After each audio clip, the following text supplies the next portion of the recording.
Damai sejahtera Allah yang melampaui segala akal, itulah yang memelihara hati dan pikiran dalam Yesus. Amin. Shalom untuk kita, amang inang saudara-saudara yang terkasih. Firman Tuhan untuk kita di hari ini terambil dari Ibrani 5 ayat 5 sampai 10. Saya akan bacakan buat kita semua Ibrani 5 ayat 5 sampai 10. Demikian pula Kristus tidak memuliakan dirinya sendiri dengan menjadi imam besar, tetapi dimuliakan oleh Dia yang berfirman kepadanya, "Anakku engkau telah kuperanakan pada hari ini." Sebagaimana firman-Nya dalam suatu nats lain, "Engkau adalah imam untuk selama-lamanya menurut peraturan Melkisedek." Dalam hidupnya sebagai manusia, Ia telah mempersembahkan doa dan permohonan dengan ratap tangis dan keluhan kepada Dia yang sanggup menyelamatkannya dari maut, dan karena kesalehannya Ia telah didengarkan. Dan sekalipun Ia adalah anak, Ia telah belajar menjadi taat dari apa yang telah dideritanya.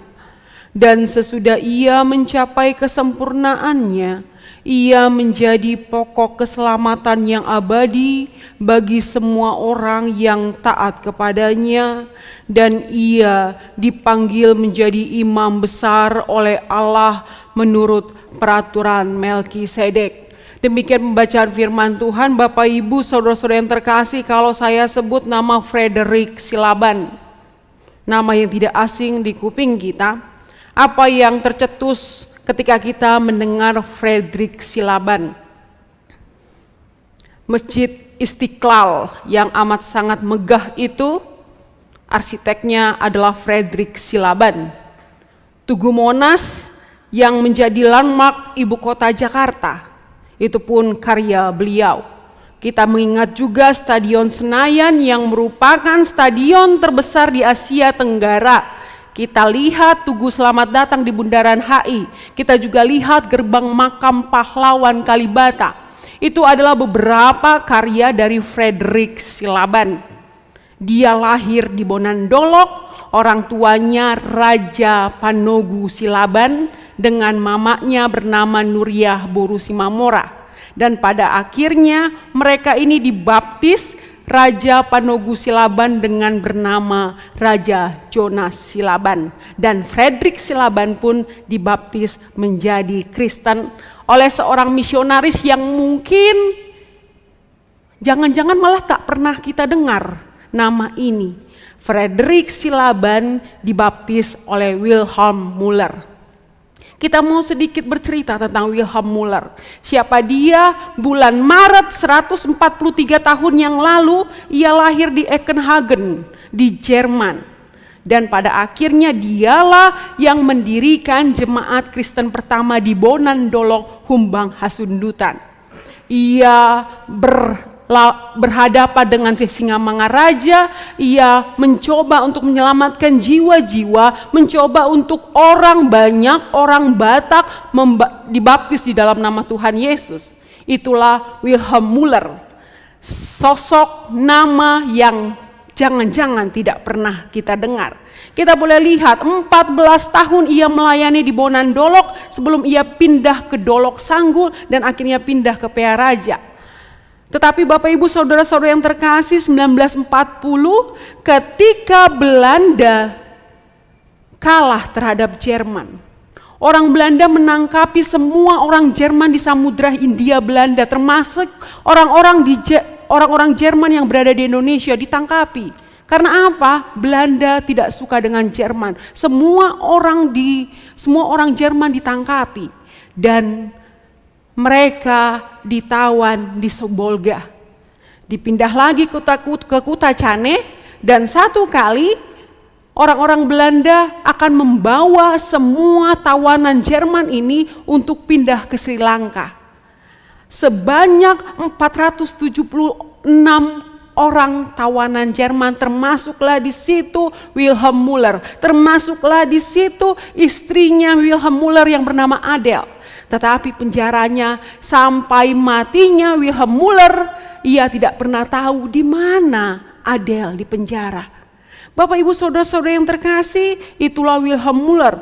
1940 ditawan dan sampai 2 tahun ditawan oleh Belanda di penjara dengan makan yang tidak cukup, disiksa, dianiaya.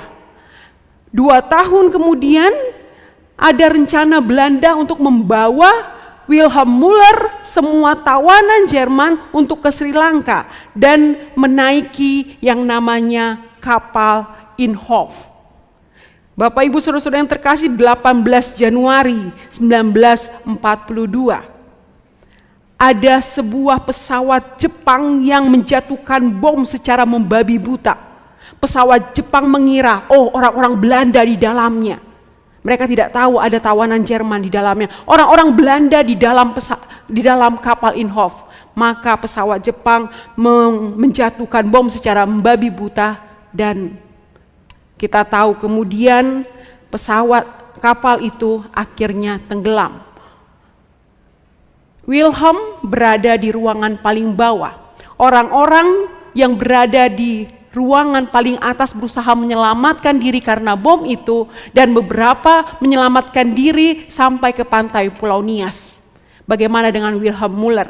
Wilhelm Müller yang menyelamatkan jiwa orang-orang Bonandolok, yang menyelamatkan jiwa orang-orang Humbang Hasundutan, tak bisa menyelamatkan dirinya. Disitulah ia tenggelam dan sampai saat ini bangkai kapal itu masih ada di tempat itu. Apa yang mau kita bilang tentang Wilhelm Müller?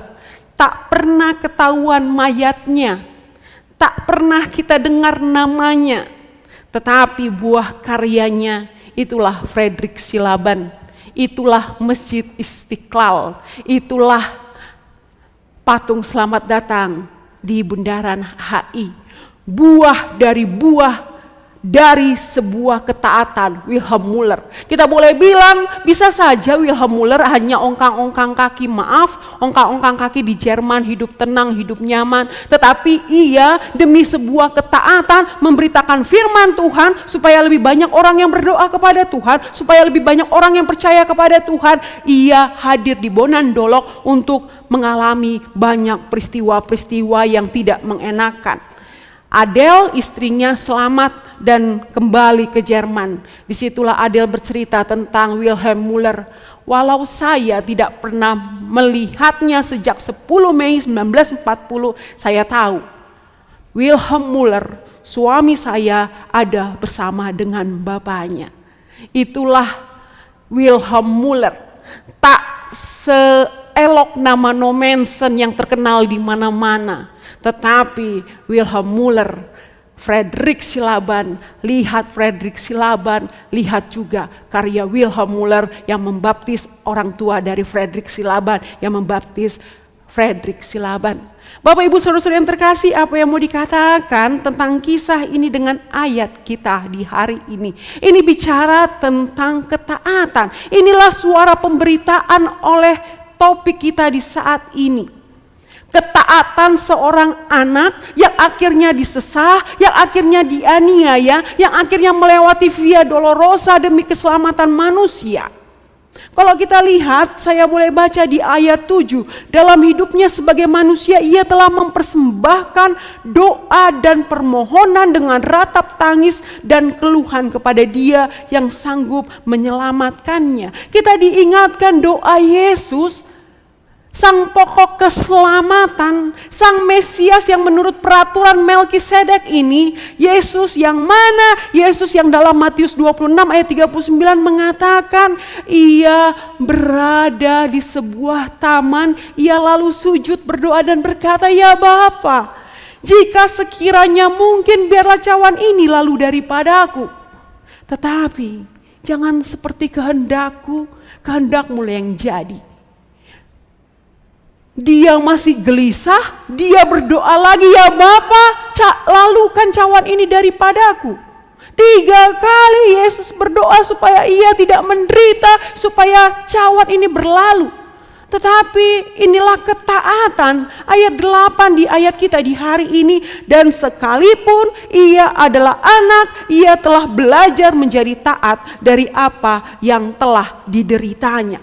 Ketaatan dengan ratapan, ketaatan walau menangis, walau menderita tetap taat. Ini yang menjadi topik pemberitaan kita di hari ini, ketaatan seorang Mesias. Bahkan Melkisedek yang dikatakan di perjanjian lama itu raja kebenaran, itu raja Salem. Melkisedek pun mengatakan ada Mesias yang bukan dari keturunan Harun. Bapak ibu saudara-saudara yang terkasih, kalau kita tahu tradisi dari bangsa Yahudi adalah keturunan Harun itulah yang menjadi imam besar. Semua keturunan Harun itulah Lewi yang menjadi imam besar. Tetapi Yesus bukan keturunan Harun, dia Yehuda. Tetapi Melkisedek bilang itu adalah ayat 10. Dan ia dipanggil menjadi imam besar oleh Allah menurut peraturan Melkisedek. Apa sih sebenarnya yang menjadi tugas dari imam besar? Menyambung umat dengan Tuhannya. Membuat korban-korban bakaran untuk berdoa kepada Tuhan. Itu imam besar. Tetapi Melkisedek mau bilang ada Mesias yang berbeda dengan Mesias, yang berbeda dengan imam-imam besar lainnya. Imam besar yang bukan hanya menyambungkan melalui kata antara umat dengan Tuhan, menyambungkan apa yang menjadi penderitaan Yesus, itulah yang akhirnya mempertemukan manusia dengan Sang Penciptanya. Hubungan yang dulu rusak karena dosa mulai dari Adam dan Hawa, akhirnya oleh Mesias ini, oleh Yesus yang adalah pokok keselamatan ini, oleh Yesus yang meratap, kalau boleh lalukan cawan ini daripadaku. Oleh imam besar inilah maka hubungan manusia dengan Tuhan menjadi pulih kembali.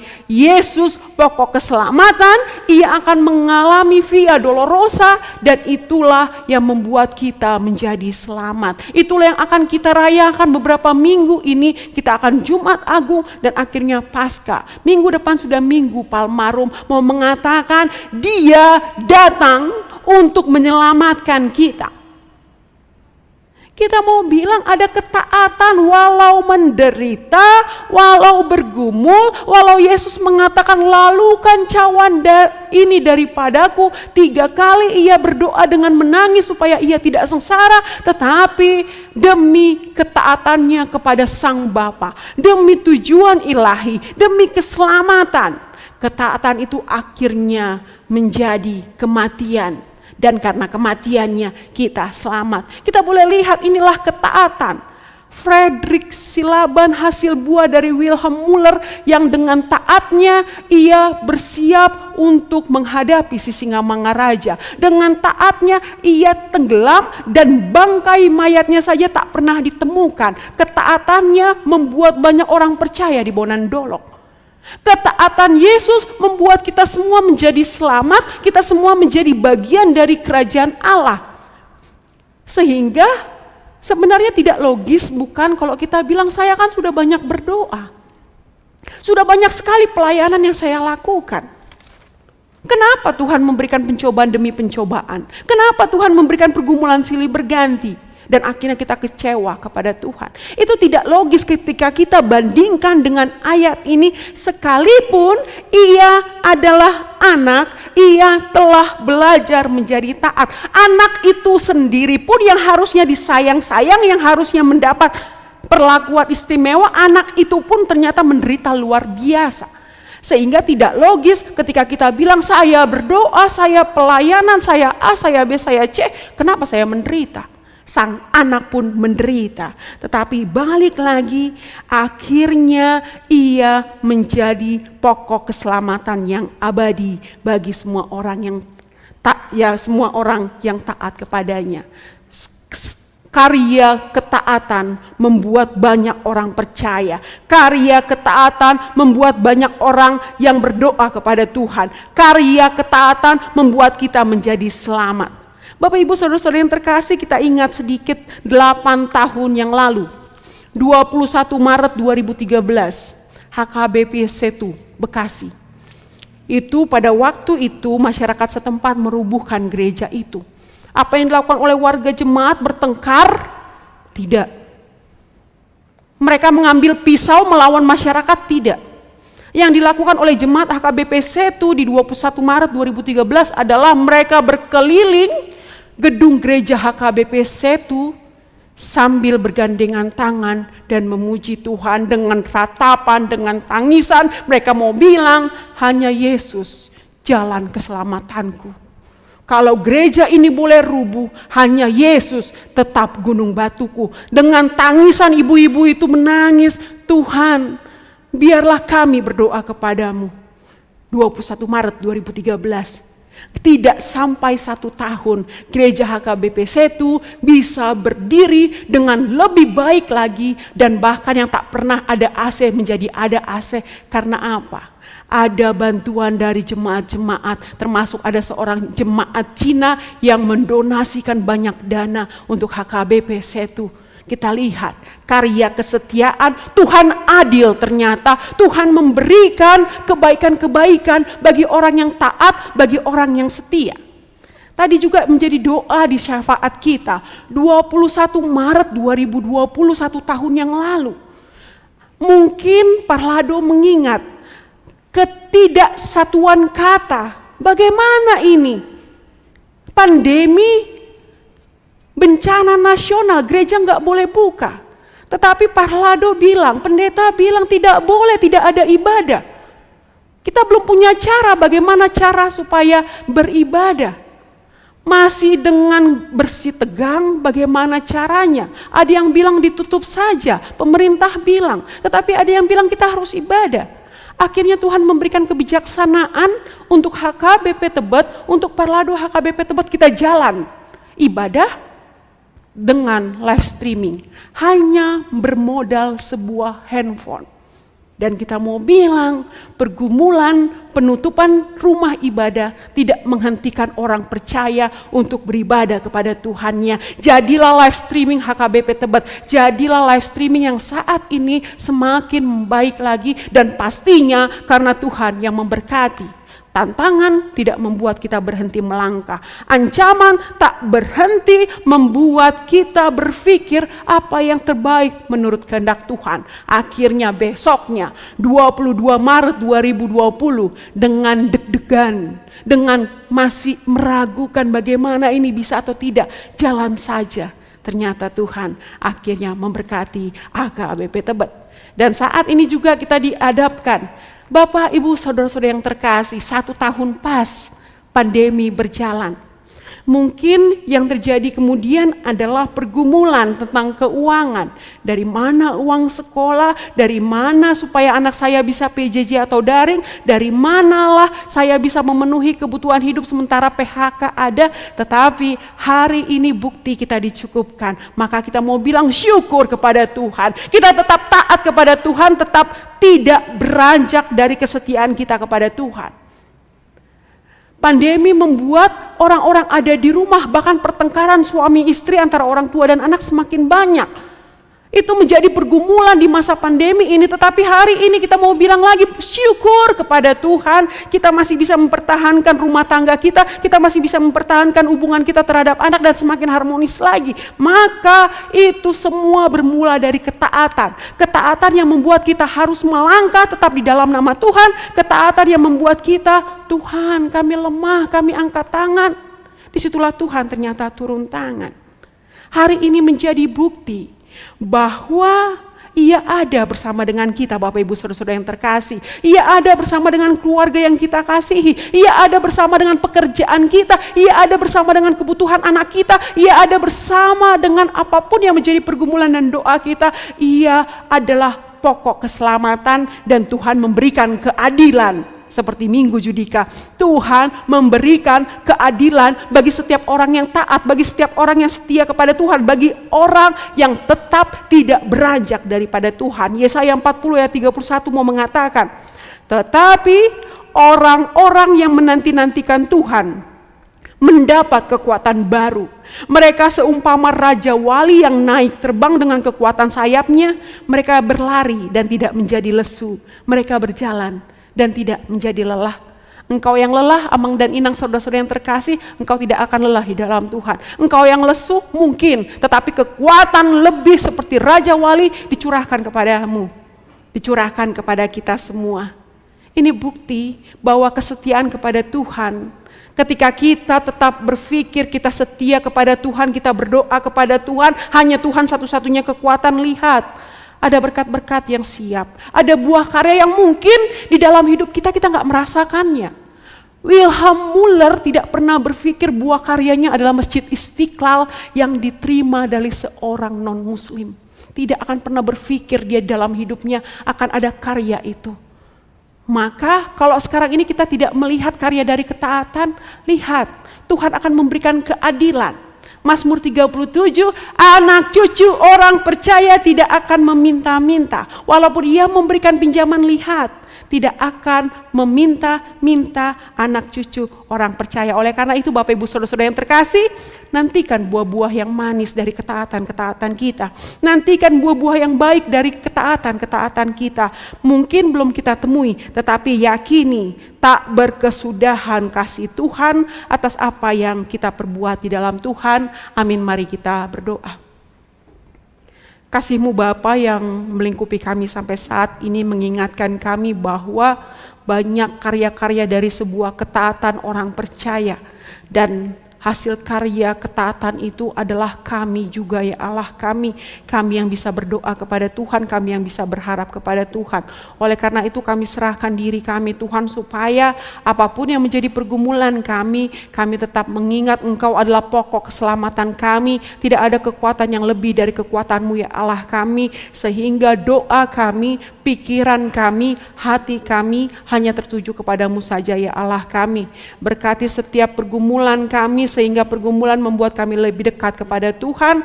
Jangan biarkan sia-sia firman Tuhan di hari ini. Ada hal yang boleh kami ambil untuk dibawa ke dalam kehidupan kami sehari-hari sehingga kami semakin dikuatkan. Terima kasih Bapa, salah dosa kami Tuhan ampuni, dalam Kristus Yesus kami berdoa dan bersyukur. Amin.